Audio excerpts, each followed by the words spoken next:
This is Beach Talk Radio. Good morning, Mr. and Mrs. America, and all ships at sea. This is your captain speaking, Mean Gene.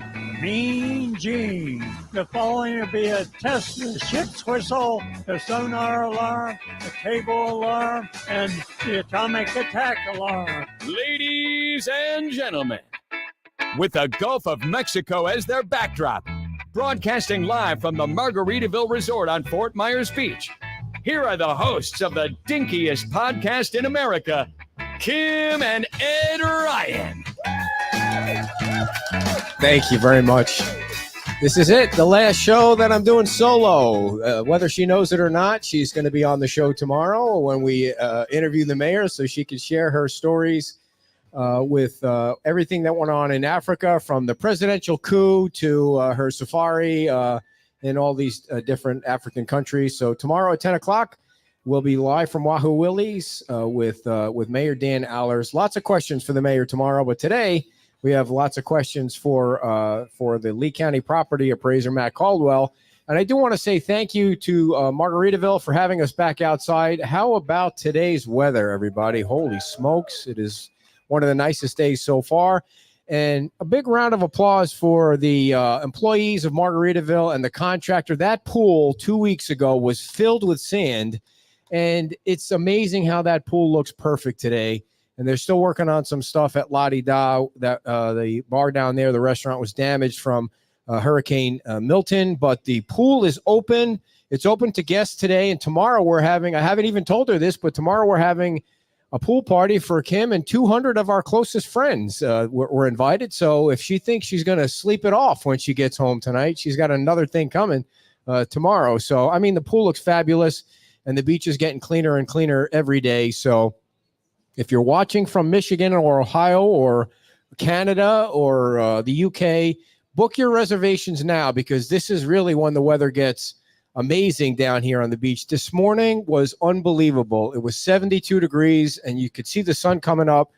Well, you can see the sun coming up every day when the sun comes up until the sun doesn't come up anymore. But today, watching the sun come up, and it was 72 degrees, and there was a nice breeze, and the humidity is low. It's the perfect time to come down to Fort Myers Beach and spend some of your wads of 50s with the businesses here on the beach, because they really could use some of your spending money to make up for those days that they were closed. First, I want to introduce my co-host for today. Everybody knows him because he does fabulous work, but also because he answers questions on our page for free, and he's like way smart. Ladies and gentlemen, from Studio AD, Albert D'Ambrose. Come on down, Albert. Albert's going to co-host the show today, and because he's got really smart questions to ask Matt when Matt comes on. Have a seat right there in the co-host chair. Now, be careful, because that chair has been known to fall every once in a while, but you sit down gingerly like that. How are you? Good. Doing great. Tell everybody about Studio AD. We're a local architectural firm. I created and started it 20 years ago. I've been in the architectural business since I was a junior in high school in North Fort Myers. So I've worked in the industry for a long time, and we work on commercial residential projects, not just on Fort Myers Beach, but all around Southwest Florida.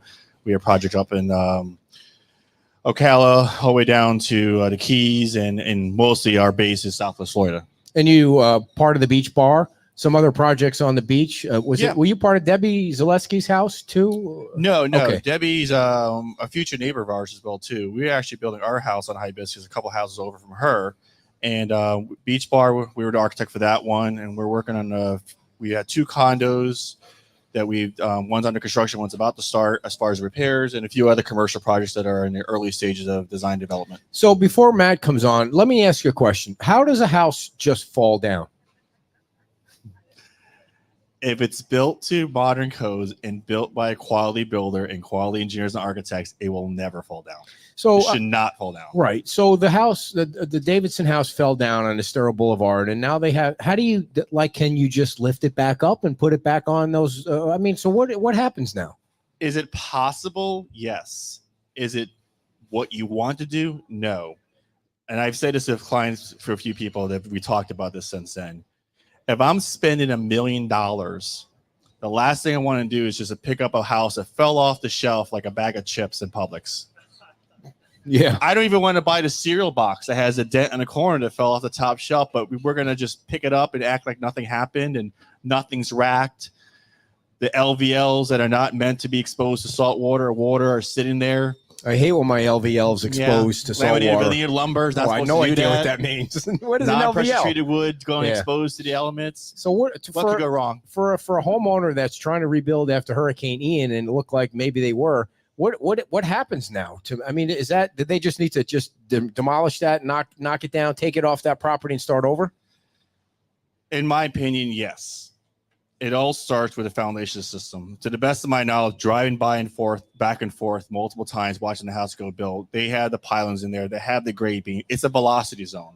Where the disconnect happens was when they switched from concrete to wood, and these big giant 12 by 12 PT columns are standing 18 feet in the air, and they had these 2x4 cross bracing to laterally brace them. I'm surprised they didn't fall down during construction, honestly. Wow. Because, it's like you're taking a prop here. We're trying to balance a building like that.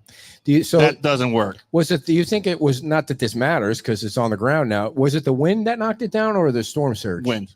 Oh, the wind knocked it down. Racked it. And the thing that, if you guys have not seen the house, I mean, we're friends with the Davidsons, feel so horrible for them, or we would, if we weren't friends with them, we would feel horrible that your house fell down. The trailer that they were living in was right where the palm tree is, which is under the house. It's like a wicked witch of the West kind of thing with the slippers sticking out of the house.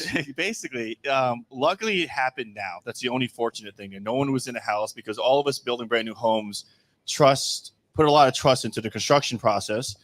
And a lot of people don't want to evacuate, and they're going to want to stay in a brand new home. So let's say they stayed in a brand new home saying, hey, I built to this, I did everything right. And you assume you put a lot of trust in your design professionals, you put a lot of trust in the contractor. And then that happens during a real storm event, and you're in there and you're going to have loss of life. Yeah. And that's problematic. The other thing is, if things aren't built correctly and you're next to another house, and your house falls over onto their house, you now just cause property damage beyond that. So it's a huge liability. It's a life safety issue. It's problematic, And I actually, right after Ian, they reached out to me for, the help with the process. We gave them a proposal, and, everyone has different decisions to make, and they went with some other process. But I feel bad for them because I don't expect every owner to understand all the moving parts of building a structure. Yeah, and I don't know if I said this on the show, but you and I had conversations like, you would call me and say, hey, do you know what's going on with that house? And I'm like, I don't know. I'll call them and ask them if they feel comfortable with how the house is going. So I call them, and they, when you're being assured that everything's going to be okay by the person building your house, I mean, what do? You trust the people that you're paying. And then, and unfortunately, it didn't turn out the way that they had hoped it would, and probably going to cost them more money, which really stinks. And they can't get in their house when they wanted to. But correct. And I think the best advice is everyone, obviously we say over and over, do your research. But even if you don't do your research, if you do a lot of research, you still don't know, get familiar with the permitting process, get familiar with the permit portal. I would say of all the jurisdictions we work with, Fort Myers Beach permit portal is the most accessible for anybody to get information. Yeah. Because usually you cannot see the drawings. Usually you cannot see all the inspections. It's kind of hidden in a way so that people are not bombarding the system looking for stuff. But there's full transparency for Myers Beach portal. You can see all that information. I spy on people's houses all the time. You can see the pictures. You can see how far along they are. You can see whether there's a stop work order. If you're that far into the game and you see 0 inspections, it should be a red flag saying what's wrong. Why haven't we called for inspections? Let's get to our guest here. He's a very busy man. He's a very important man in Lee County, and we have lots of questions for him. Ladies and gentlemen, Lee County property appraiser Matt Caldwell.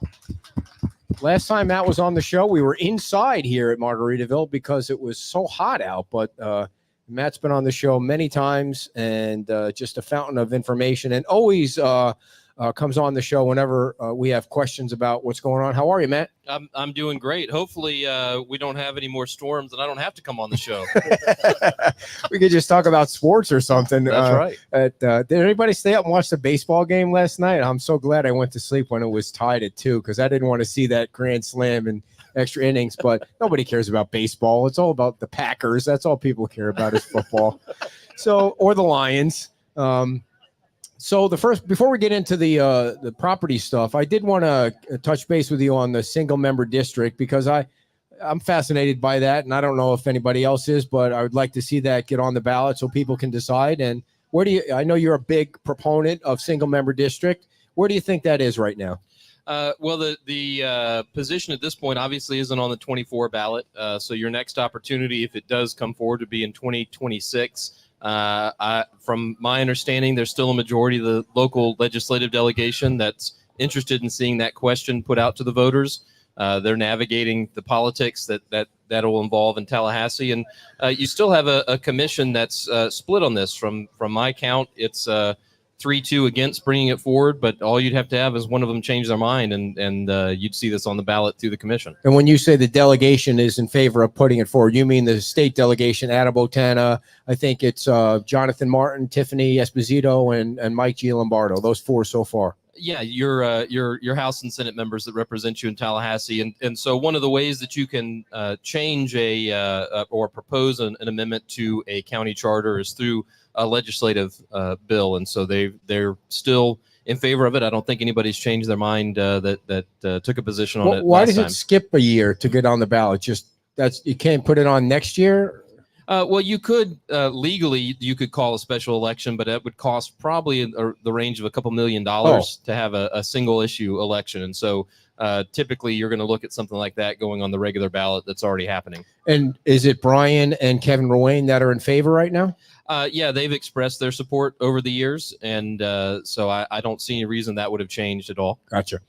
All right, Albert, what's your first question for the Lee County property appraiser? Albert's the smart guy here. I'm just here to make sure the microphones work. People are dealing with a lot of stuff right now. We'll just maybe keep it a little broad at first here. Maybe if you can explain, obviously we had the letters that were created after Hurricane Ian that helped people with simplifying the process of putting the building value on there. But since then, we obviously had Helene and Milton. And now there's another updated letter that's out there that shows the property value for this year. Mm-hmm. And I guess the biggest question people I have is the building value different and on the letter versus what it was previous years because of the storm events. So, if you can address that. Sure. So if you go to our website, leepa.org, you will see, and you pull up your property, you'll see at the top a link. You can still pull up the old, we have it labeled Hurricane Ian letter, and now you see the new one for Helene/Milton. And what this letter does is fulfill the role of providing an allocation of the total just value. So, we look at every single property in the county every year based on January 1st as the date of value. And we're going to come up with a top line of what your property is worth. But for FEMA's purposes and for the purpose of processing the permit for redevelopment or rehabilitation after a disaster, you need to break out what just the building part of that is worth. And historically, nobody had ever asked us, going back to after Ian, nobody had ever asked our office how to appropriately determine what's the split between the land and the building. They were just going into our cost card and grabbing the depreciated number. And that's not a value conclusion. That definitely doesn't fit the definition that you find in the FEMA handbook of what is substantial damage compliance and how you determine that. So we created that process, as you said, in Ian. Now with Milton and Helene, you've got to have a new letter because you've got a new data value. You got a new value year. That Ian letter was based on January 1st of 22. Here we've got January 1st of 24. That number, and the market has shifted. Particularly, and Ed, last time I was here, we talked a lot about how the local tax roll had increased substantially because of, properties like we're sitting in right now that had come on the roll. But the other big part of that on the beach was land values that we really couldn't even have imagined before Ian. And a big part of that was there was not a ton of market activity. You had a lot of properties throughout, particularly the center of the island. They were older homes. They were family properties. You couldn't buy them for any price. People weren't going to sell them. And so you had a real inefficiency in terms of price discovery. We get into the economic theory of it. And what we saw after the storm is so many people now put their property on the market. And what we would have all have guessed, not just the property appraiser's office, but market participants, brokers, realtors, you might have thought that lot was going to fetch 400,000, 500,000. Turn around after the storm, it's fetching 750, 800,000. And so the land component of that ratio has gone up significantly because of the demand. And that's what you're seeing is the difference in that ratio as well, because of the changes that we've experienced the last 2 years. So I have no idea what you just said. So I'm glad I don't live on the beach, because I really, so let's say you're going through Ian and you trying to figure out if your house after Ian is under or over the 50% rule. So it's your house is now under the 50% rule. Let's just, for simple math, it's $1 million house. You're under the 50% rule. So you're allowed to, not house, but whatever the calculation is, you're allowed to do $500,000 worth of improvements, right?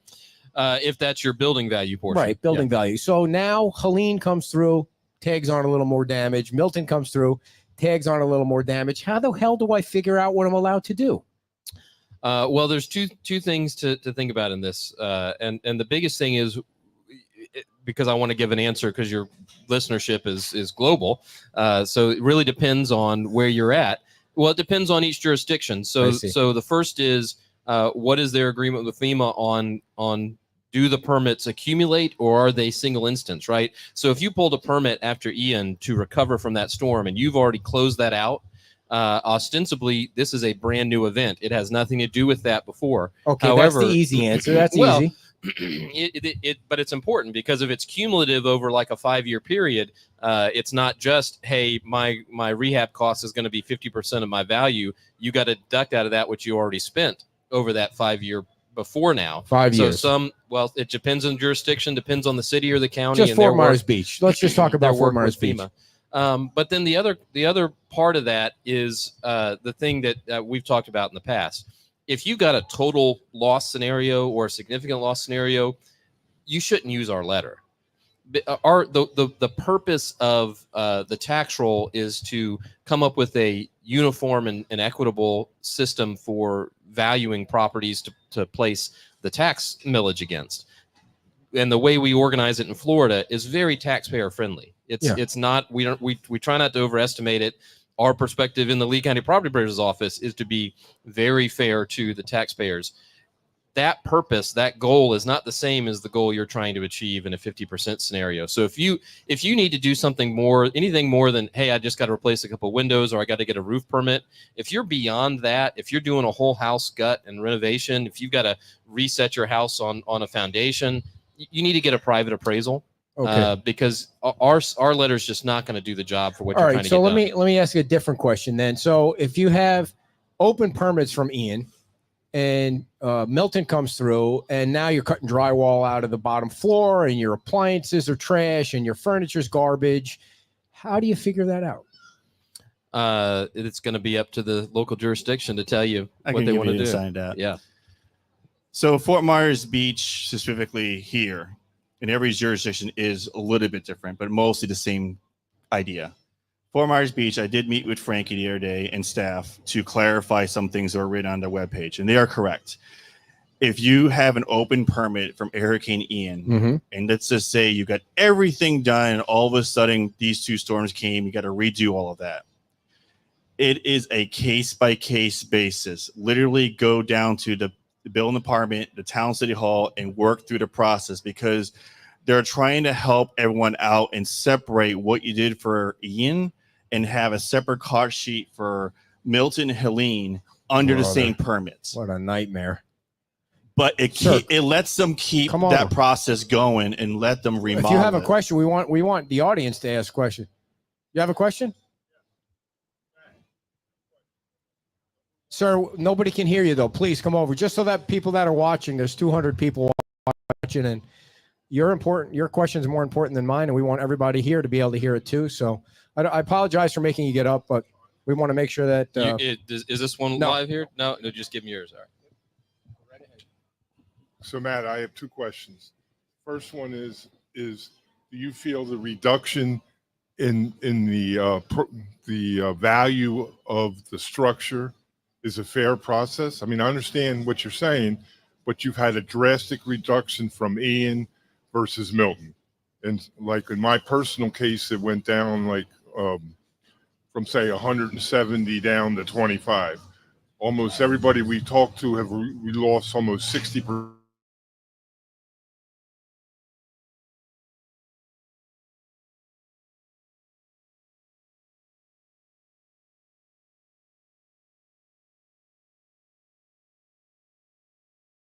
Great question. So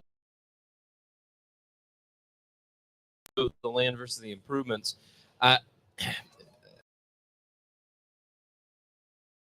Fair. The way we've built it,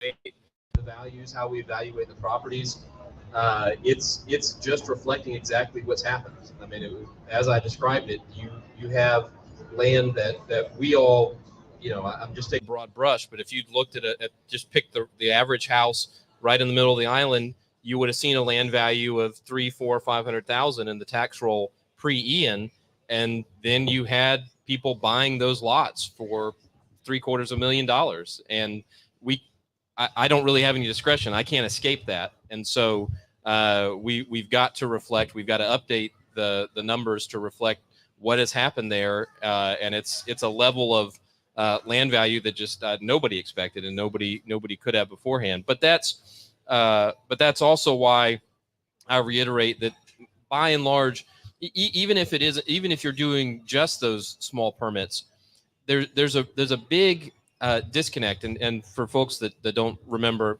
I was in private practice real estate appraisal for 20 years before I was elected as the property appraiser. And so I worked on a lot of 50% rule, a lot of redevelopment projects over the years. And there's big disconnects. So our tax roll is based on January 1st. That I can't escape that. That's the basis point. Well, in both times, these storms happen 10 months after that date of value. If you come to me just and ask me a general real estate appraisal question, my gut reaction is going to be, you got to get a new appraisal because it's just such a big gap in the value date, and things might be different. In the case of Ian, things were still going up.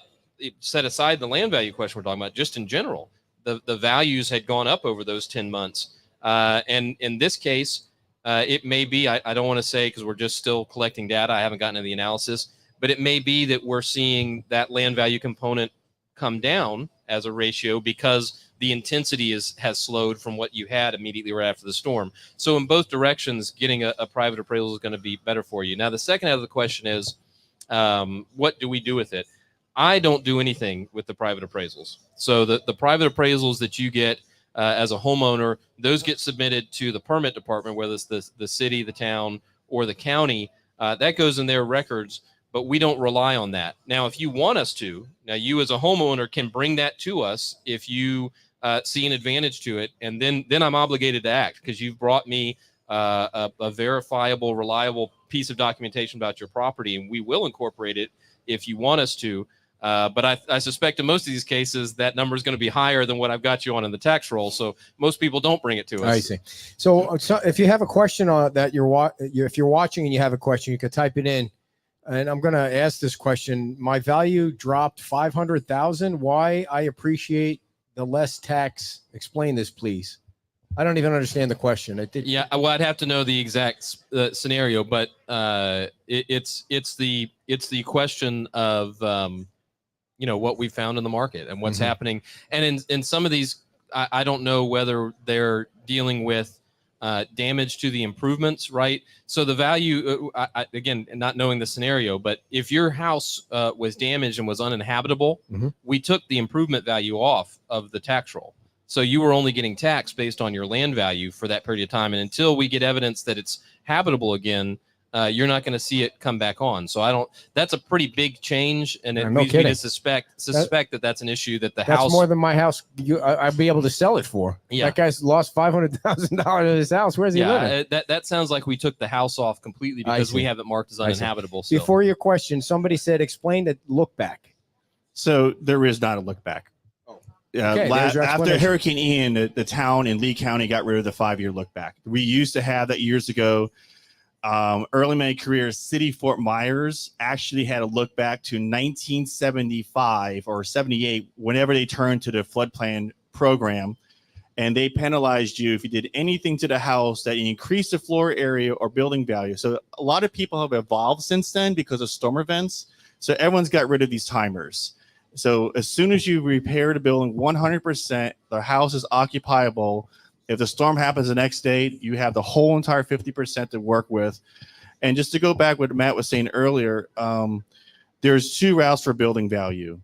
The lowest, easiest, lowest cost-effective way is always going to the property appraiser's website for Lee County, Collier County, Charlotte County, and look at what the building value is. Lee County, since Ian, created those letters. Before Ian, that was never an option. We always went to the cost card, looked at the building value, added 20%, and that's what we always did on anywhere in Southwest Florida for dealing 50%. It just made it simpler than Ian, but now it's also kind of getting complicated with Hilton and Helene. Collier County and City Naples, they go to the property appraiser website. They take that building value and add 20% like we used to. But it got tricky when FEMA was here because they didn't want you to add 20% on top of his letter that was created. It was coming off the cost card. So to keep it simple, if the property appraiser value building works for you, use that, move forward, get your permits, call it a day. Don't get lost in the weeds with everything self, because that's not my expertise. I'm trying to get people a permit and get back to reliving their house. If that doesn't work, get a private appraiser. That whichever is higher, that's what you submit. It stays in the building department. So when FEMA comes in, they can look at the file and go, yep, there's an appraisal, there's a cost sheet, there's a permit, no one's lying, good to go. That's all it's for. How can a 1,000 square foot house be valued at $19,000, $25,000? It's brick and mortar. It's been redone after Ian. I called the tax office and told them we were back in. I mean, I don't know where you get that. And then why should I, as a taxpayer, have to pay $1,000, $2,000 for a private real estate appraisal when that's what FEMA goes off of what the the county tax assessor did? Sure. Well, I'd be shocked if somebody's charging $1,000, $2,000 for a private. Well, I'd go get a requote. She's being gouged, is what you're saying. Yeah, that's pretty intense. I mean, that's what you charge for a commercial appraisal.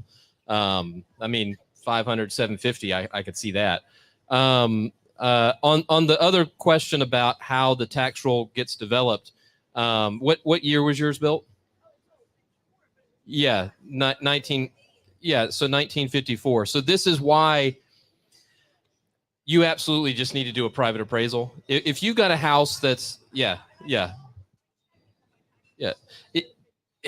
so if you've got a house that's older than 30 years old, it gets to be extraordinarily difficult to really accurately determine what the value of the improvements are versus the land because of how depreciation works. And we all get the moment you drive off the car lot, the car starts losing money because it's depreciating.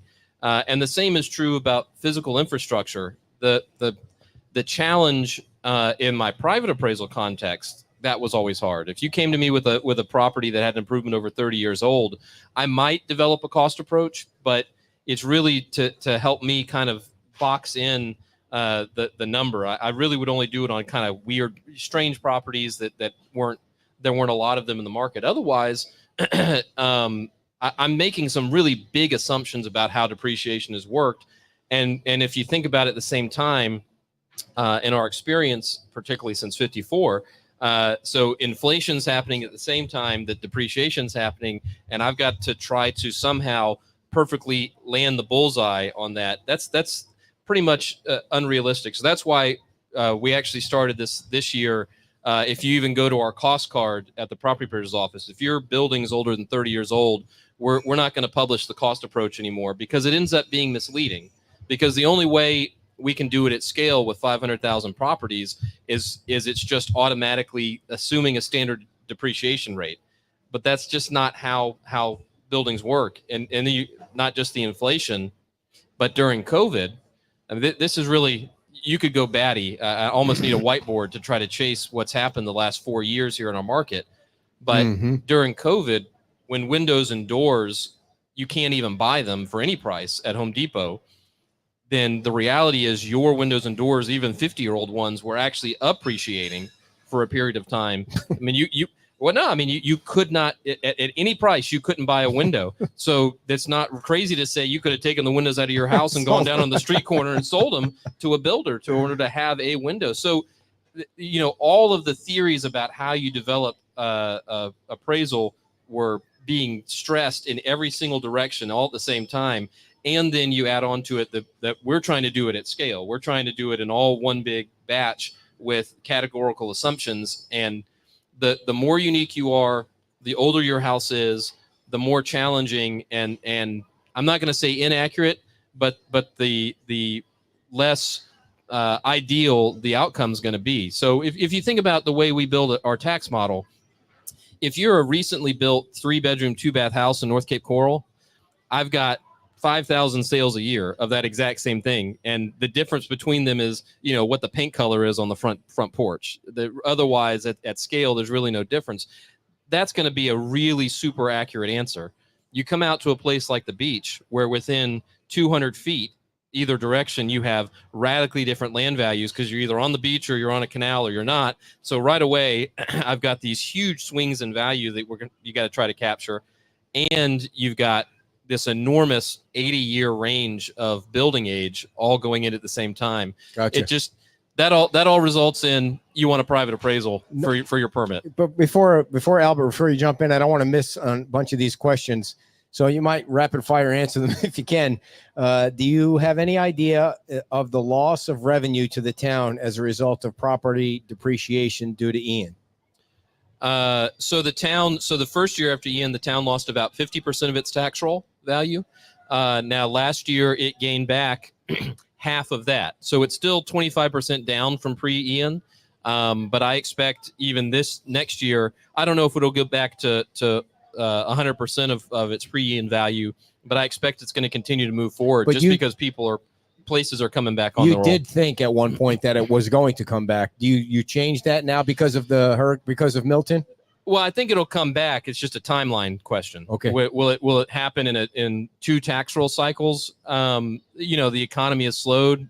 Not to get off into politics, but a week and a half from now, I can just tell you the investment world, the universe of economic outlook is entirely based on what happens in the election. Okay. And it's 2 different pathways. It's 43 degrees in Michigan. I know that's not a question, but it's very interesting to share how chilly it is up there. Ask about Homestead, how long we have to put it back before we lose it. So that is a success we had last year in the legislative process. A lot of folks know you have been on before. I've talked about my primary role that I view is to do things like this. I get out in the community. I don't have a press secretary, and we don't hire a lobbyist. So I do all of the advocacy in Tallahassee as well on tax reform. The old calamity statute said that you had 3 years to get back into your property. We got the legislature to change that this spring, so it's now 5 years. Sweet. That you have. And what that means is, you were homesteaded, your house gets destroyed at a level that it's uninhabitable. You don't lose your homestead credit. You now have 5 years to get back into it. And in your redesign, you can go up to 110% of your original square footage. There's 4 or 5 different little rabbit trails on that. But the simple answer at the top line is you can go an additional 10% larger in your rebuilt house and not be penalized at all. Really, just recognizing you've got a 1954 house. You can't, if you have to build from scratch, you can't rebuild. Halls are wider, kitchen design's different. Just to get to a modern house, it's probably going to be bigger than your old footprint. But you're held harmless up to 10% larger. And if you do go over, you decide to build a giant bonus room you never had, the additional square footage gets calculated at current, and then we combine those two, your cap number and the extra space above the 110%. My press secretary will be home tonight at 7:30. So, I mean, I'm just kidding. I've concluded that's a lot of extra stuff right there, but it's overwhelming for tax purposes as well. But to go back to something you said before, you said recently, or just a second ago, about, I think it happened sometime this week, because we were looking at properties for clients on Fort Myers Beach. And the cost card, you said anything over 30 years has now been eliminated. That costs that building value.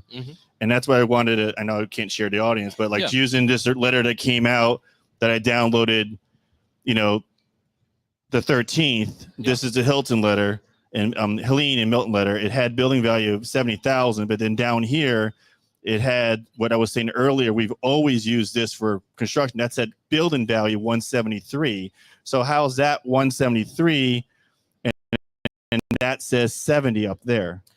And that's the question I've had from Sure. clients is like, why two different numbers? And now with the other number disappearing, the letters showed a lower number. And I don't care for tax purposes. My purpose here is just for help people with the 50% rule. And I know it costs $750 is a fair price or appraisal, but if people on the one-story homes trying to save it, if they're trying to not have to spend another $750 again, this is different what Collier County does and what Charlotte County does. They use this number. Yep. So can you explain why those also got removed and also why it's different? Well, and so first the difference. So if you see the conclusion here, the cost approach in 2024 said this property is worth $1.2 million, but our assessment based on the sales approach is $1,050,000. So and you do the quick math there, it's all tied up in that cost approach number and that building value. And that's because this building cost is not being developed on an individualized basis. We've not realistically evaluated what the ups and downs have been about this structure. What year is this structure from? 1956. So we haven't sat down like I would have in a fee appraisal context and made an individualized conclusion about the ups and downs of depreciation and inflation on this building over the last 70 years. All that's being done here is it says, okay, the model looks at it and says, you got a 2,000 square foot house, you know, here's the 2024 rate, and we're going to take off flat straight line X% per year all the way back to 56. But that's not how depreciation actually works. And so what it produces is an inaccurate number. I mean, just from the theory of appraisal, it's inaccurate. And that's why I said at the beginning, it always was wrong to use that building cost value, but nobody asked us as the appraisers whether that was the one you should have been using. It's not consistent with appraisal theory, and it's not consistent with the SD handbook either. What actually is called for is the result, and that's why we concluded it really is misleading people because they don't reconcile to each other. And I mean, you can just see we don't use it, right? We use the sales approach. I'm glad you clarify that because that's an important thing, and I think it goes back to what we were saying earlier. Is that if whatever number you get from property appraiser for the building value, if it works for you, use it. If it doesn't work for you, go to private appraisal route. And I referrals that'd be less than half that cost for an appraiser that's been doing for FEMA purposes for years. So Matt, of course, of course. Yeah, the question was, will FEMA accept the private appraisal? Yeah. Yes, it's in their handbook that you have the two options, which is the property appraiser world and the private appraisal world, and they will accept both of it. And the town of Fort Myers Beach used to have a rule they got rid of too a couple of years ago after Ian, which was if your appraisal value was above a certain percentage, they would have to get another appraiser to, cursory review the other person. No, they don't have to now. Is everybody getting this? Because there's going to be a quiz after the show today on all of this. It'd be weighted. It's going to be multiple choice too. Yeah, I mean, Ed, it's not lost on me. It's very, very frustrating. And I get it. Like prior practice, it was very easy to use that cost approach figure, but now that we've gone through all this with FEMA, and particularly after we had to fight with them so they even understood how we build the tax roll, and it is crazy to me that we went through it, but as you've pointed out, our neighboring counties are still doing something different, which gets back to the frustration of dealing with that agency and getting a consistent answer. But we're in this paradigm now. I think it's the most defensible paradigm to be in. And particularly considering what they did coming back and trying to downgrade our community rating for most of our jurisdictions, we want to stick the course in the lane that we found ourselves in, and stay that course as hard as we can. John says there's a permit data on my LIPA page that is for a property on a different street, not mine. How do I get that purged from my page? You call or contact the office, 523-6100, or if you go on the website, you'll see the online chat. And the only way that would happen well, 99% the only way that would happen if it gets uploaded in the wrong file at your county or city folder, because all that stuff just gets auto-loaded in the background to us. Tim has a question. If someone lost their older home in Ian, now has to rebuild at a much higher cost than the old home was assessed for, how will LIPA calculate the new tax bill knowing the home will cost more than 400% or more to rebuild? Yeah, so that was what we were just talking about with that 110% flexibility in the 5-year window to rebuild.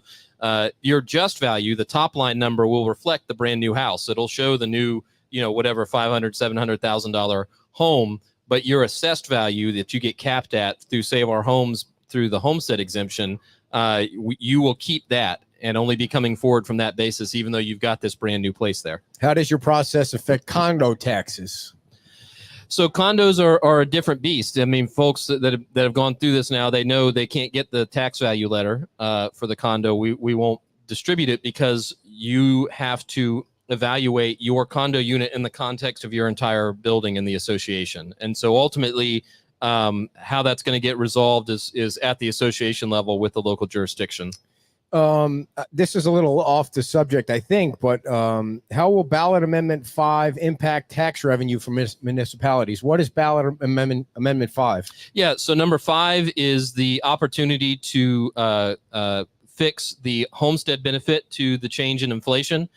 So right now you get, in addition to Save Our Homes, which is that 3% cap on assessment, you get 25 or 50,000 for most folks in Lee County, 50,000 cut off the top. But obviously that 50,000 is worth less year after year because of inflation. So this amendment would peg that to inflation. It will let that grow with it. For comparison, just to kind of orient everybody, the original homestead was adopted in 1934 in Florida. It was a $5,000 benefit. The average home price in Florida was $4,500. So it was 100% exemption for homes. Mortgages. Can you bring that back? Well, yeah. Can you so bring that back? So that is every time, when I was in the legislature, that was every time we would argue about it. I'd say, look, the original one meant that 80% of taxpayers in Florida paid zero tax, and we are a long way from that dynamic. So Amendment 5 at least starts to correct that error. So how should we vote on Amendment 5? I'm a yes. You're a yes on Amendment 5? I know about 2 amendments, the pot amendment and the abortion amendment. That's the only thing I've seen ads on, but there's 6 amendments. There are, yeah. And I have no idea what the other ones are. I'm also the Southwest Florida co-chair for Yes on 2. That's the right to hunt and fish. Okay, we're a yes on 2, everybody. So write that yes. down. I'm a yes on 2. Because and then the other 2, 1 and 6. One is whether or not you think school board races should be partisan. That's a pretty straightforward question. It's a yes or no. Are you a yes or no? I'm a yes on it. But we're going to be a yes on that too. I don't think that one's very 6? complicated. 6, I'm 100% yes, and I'll give you some background. So currently under state law, statewide candidates, so the governor and the cabinet, and I think the U.S. Senate candidates as well, if you hit a certain threshold in fundraising, you're allowed to apply to get taxpayer money to pay for part of your campaign. When I ran for Commissioner of Agriculture in 2018, I refused to take it. I think it's welfare for politicians. It's obnoxious. Based on that result, maybe I made the wrong choice for the outcome, but I feel it was the right choice. So this repeals that process. Okay. So we're a yes on the repeal. I'm yes on repeal. I don't think we should be using taxpayer money to pay for 100%. politicians' That's campaigns. Crazy. Welcome to the Dave Ramsey Show, everybody. I'm glad you tuned in today for your financial advice. Do you have any 401k advice you want to share? Oh, well, all I say is I'm sure somebody's going to complain that I'm wearing my property appraiser shirt talking about non-property appraiser issues, but this is a sophisticated audience, so they get it. What do you mean complain? Why would somebody complain? Because I'm here as the property appraiser and start talking about, as property appraiser, I represent everybody. Republican, Democrat, Independent. In that role, I'm your representative to all. And God forbid you should have an opinion that people can rely on because they trust you. There you go. So, and you are running for election, right? Or did you already win because the primary? I only had a primary, so I'm reelected. So you're in. Thank goodness. Good. Yep. So, Albert, anything else you want to touch on? Yeah, for sure. Clap for him. Yeah. Well, I think moving forward are options for homeowners. What do they do? If they rebuild the 50%, it works. What are the next steps? And if we had a crystal ball, what's going to happen next hurricane season? Do we go through this whole thing all over again? We've talked to a few owners and mentioned their options, but it's a case-by-case basis. So Some options we talked about to some people that have concrete block homes is put flood panels up in the front.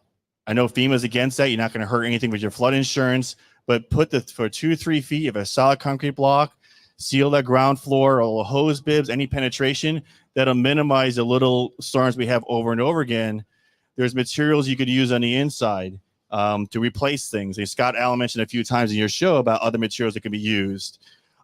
There's options to do. And then, of course, you start getting to more of the other expensive options, which are lifting a home, rebuilding on top of the existing walls. All those options, the most expensive option, of course, is tearing down and building brand new, but it has the most gain, the most financial gain, the most accessible gain for marketability, strong, built correctly. But lifting a home too, I see a lot of people talking about that. You got to be really careful. Weigh all your options. Because it might fall down. I've looked at a few homes that are lifted at a concrete block. Sounds great on marketing brochures. I would never do it. Really? I would never do it. And here's an example. When the house was on the ground floor originally, it's an old home because you're lifting it. Years ago, people remodeled their kitchens, bathrooms. The tub was there. The sink is there. They moved everything around. So they cut the concrete slab to reroute the plumbing. You just put the concrete back in the floor because this dirt is supporting it. So fast forward to now, you lift that up. What's holding that slab that they cut all over the place? Friction. Put a heavy bathtub, it's going to collapse. So my point is that we have to remediate a lot more things. Some homes have been lifted, they have steel beams. What happens to steel out here in a salt environment?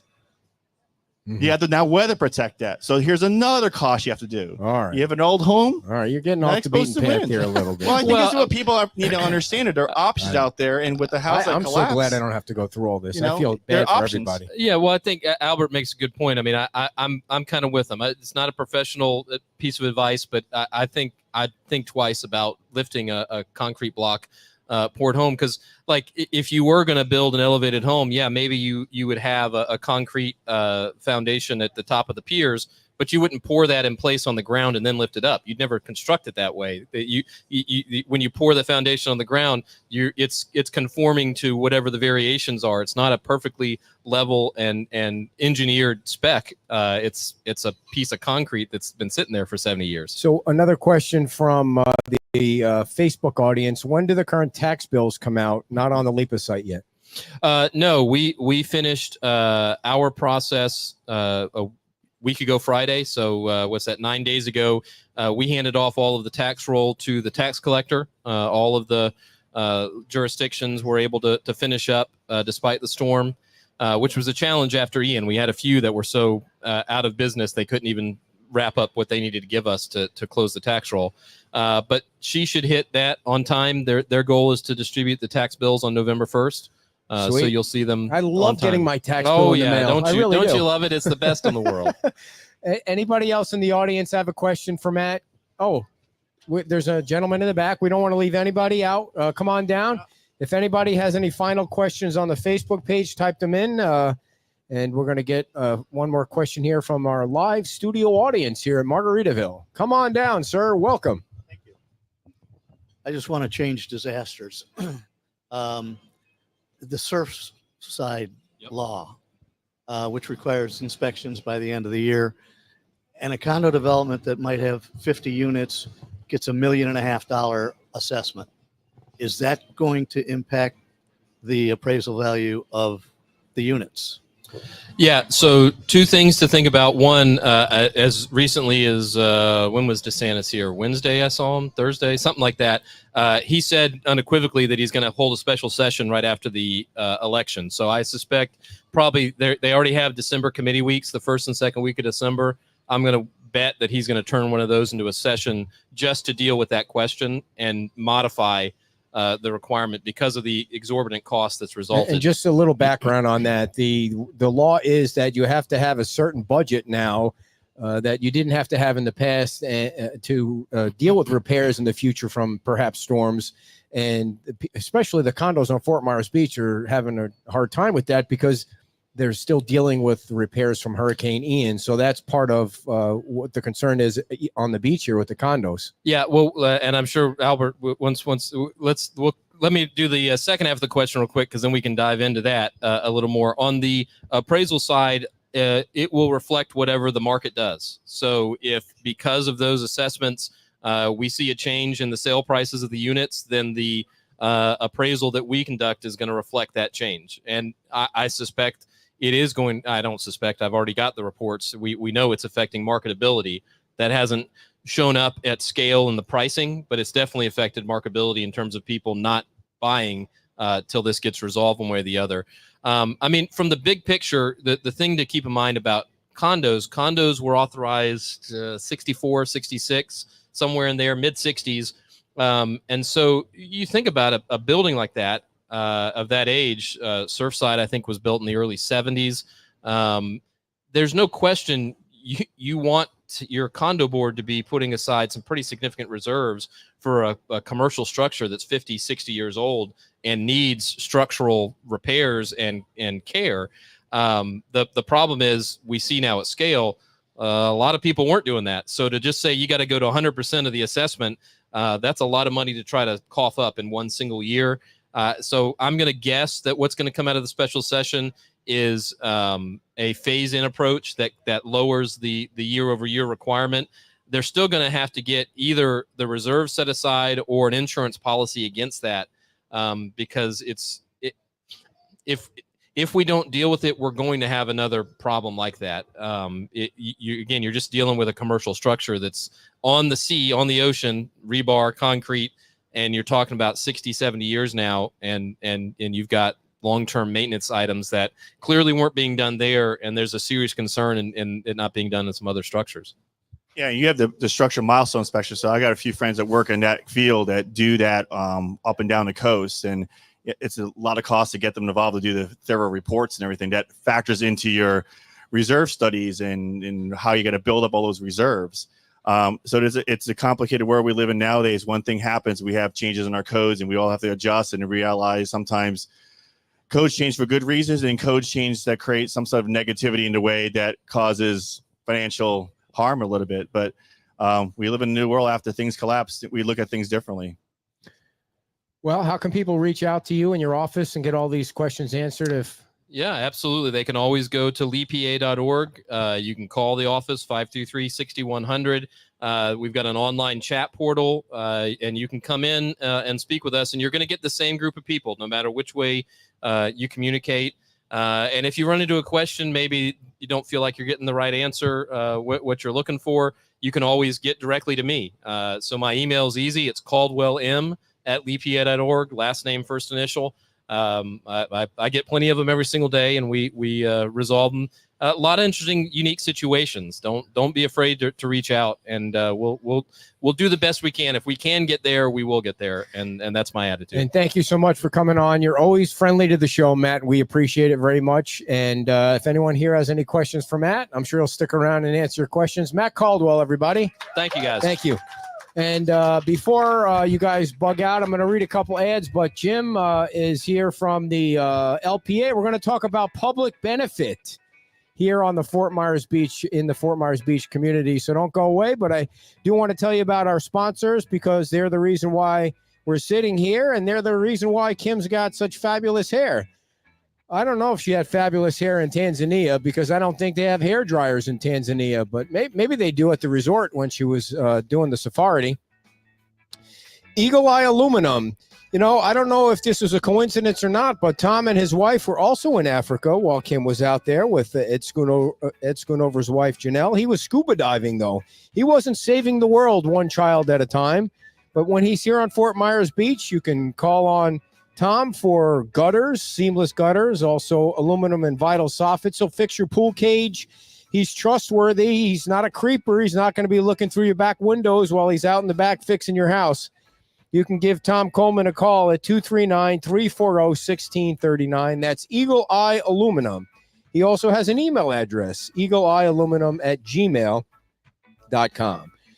And if you want to build a house that doesn't fall off the wood, if you want it structurally sound, you want to start with Michael Stewart, because Michael is a structural engineer. He's the expert. He's the one person you want to call at the beginning.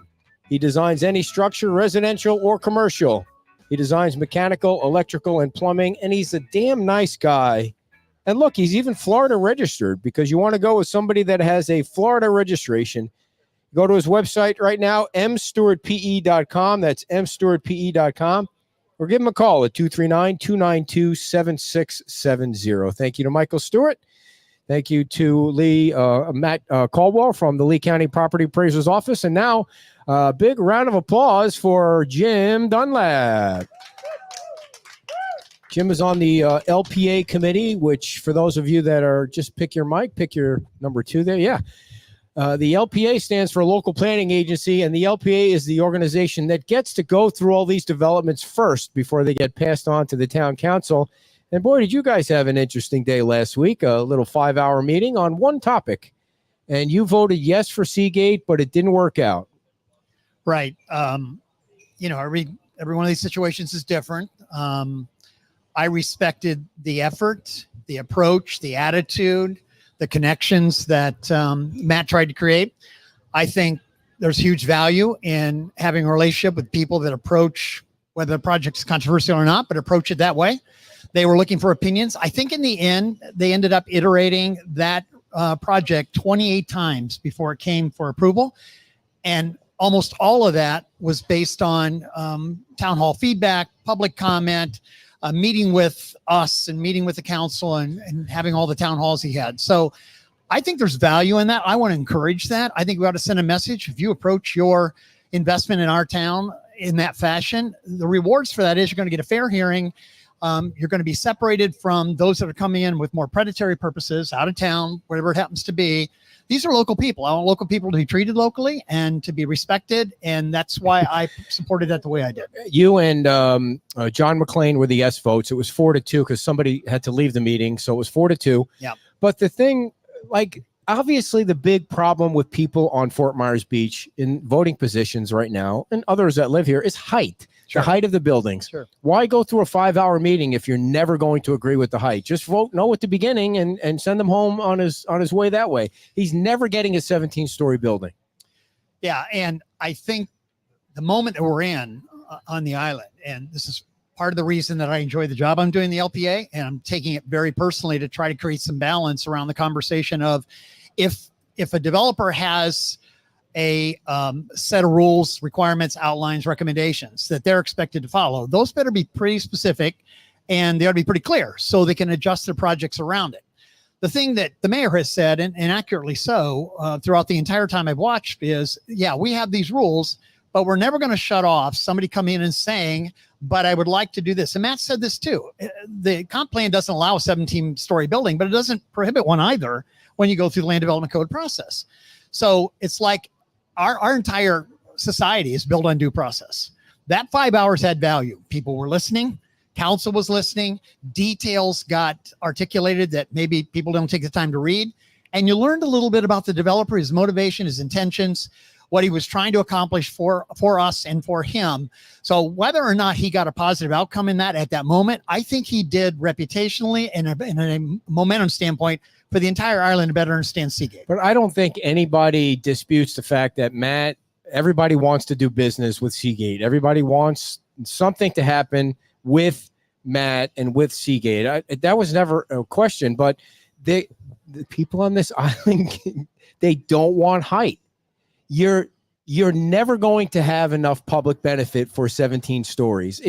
There's no way to determine what the public benefit needs to be in order for somebody to get 17, 15, 12, 10. And how do you get past that? Well, a couple ways. Lack of options clears the mind. I go back to EIBC. We made it very clear, I thought, in advance to them that we wanted a view corridor. We wanted to see the water, see the beach.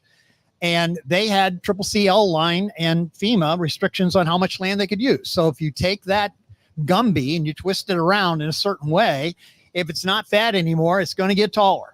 So I was pretty pragmatic about that in my mind, that they moved it back like we asked.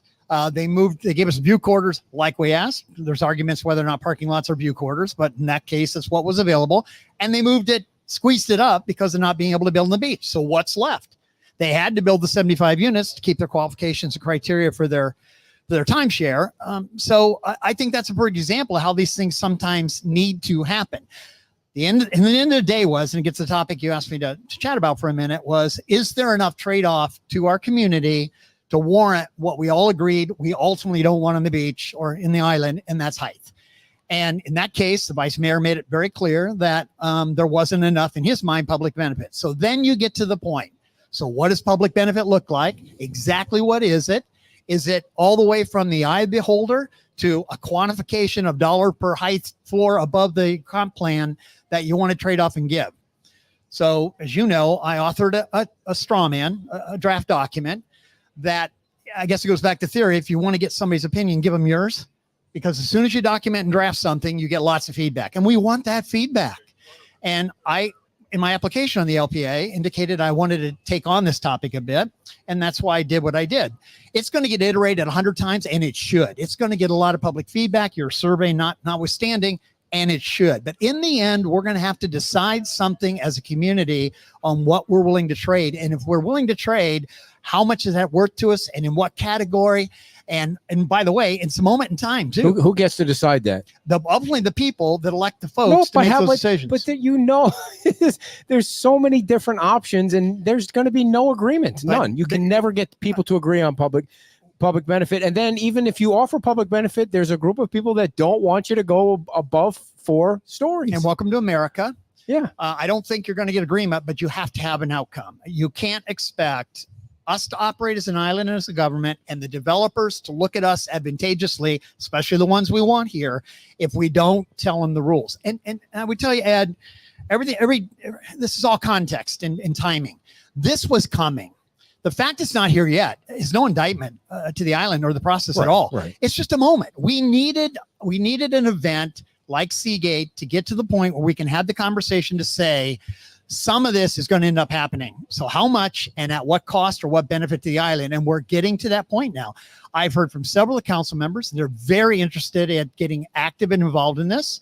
Obviously, the draft of my document, and Jim did one too, is getting circulated, and good. We're going to spend 3 hours on Tuesday getting into the kind of details you're asking about. And I'll bet you council will spend multiple hours of that, whether it's through town halls or other venues, to debate even further. But we're going to get something, in my mind, as long as I'm sitting in a position of having some influence, we're going to get something done, and we're going to document it. We're going to give it the best we can get, and it's going to be what we do to move forward. So on EIBC, which for folks that don't know, it's the Estero Island Beach Club. They're a timeshare building next to Diamond Head.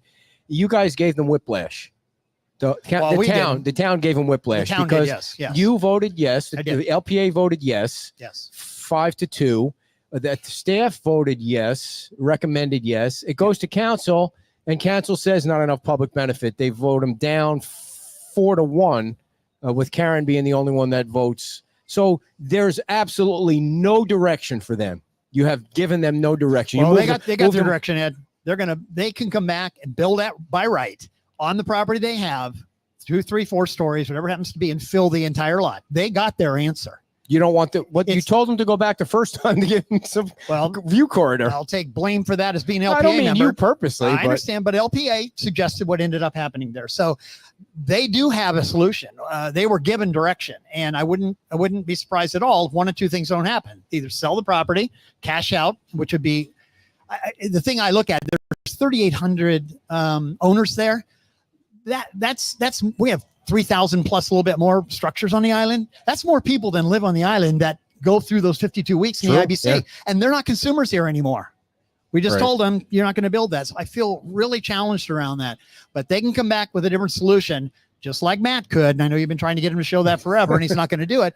They can build a block wall all the way around the entire property, and by right, get most of that done. In your opinion, what is the number one public benefit for people on Fort Myers Beach? I would start with infrastructure.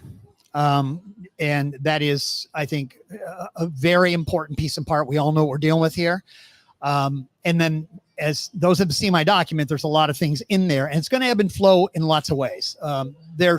This island is many different mini communities, and those communities have needs and desires based both on the current situation and as things evolve. We've talked about restaurants. I know that's controversial even within the LPA, but I think in certain circumstances on the island, it's a huge public benefit to have access, and I mean total access, to a high quality restaurant that's supported by a developer that has means and resources.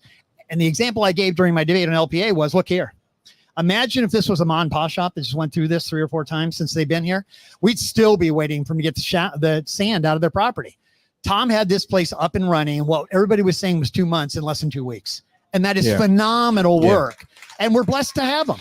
So that's what I'm trying to get to. Okay, infrastructure aside, I mean, let's say the impact fee thing gets passed and there's some infrastructure I know this is a milquetoast thing that I'm throwing out there, but just let's say the infrastructure gets taken care of. What is the number one public benefit that you hear people telling you they want? I don't hear people telling me what they want. I hear them telling me what they don't want, and that's height. I don't get a lot of feedback on this is our list, which is why we're in the process right now.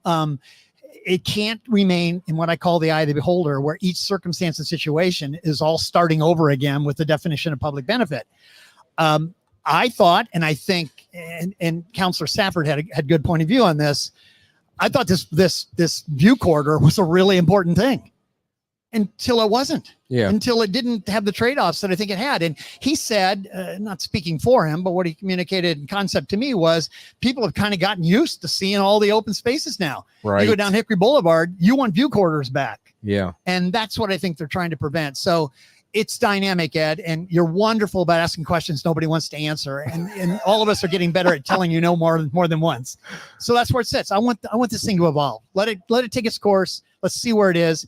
And in the end, we're going to rally around a conclusion, and we're going to share that openly, publicly, consistently, with full support of council. So how high do you think people would be willing to deal with? We know it's not 17. It's probably not 15. In the survey that we've been floating around, it seems like people are kind of giving in to 4 to 10. I agree. 10 might be like, okay, I can live with 10 if I get a real park or, like something in return, or maybe not even. I mean, maybe if they don't get anything in return, they could live with 10. I see the same feedback.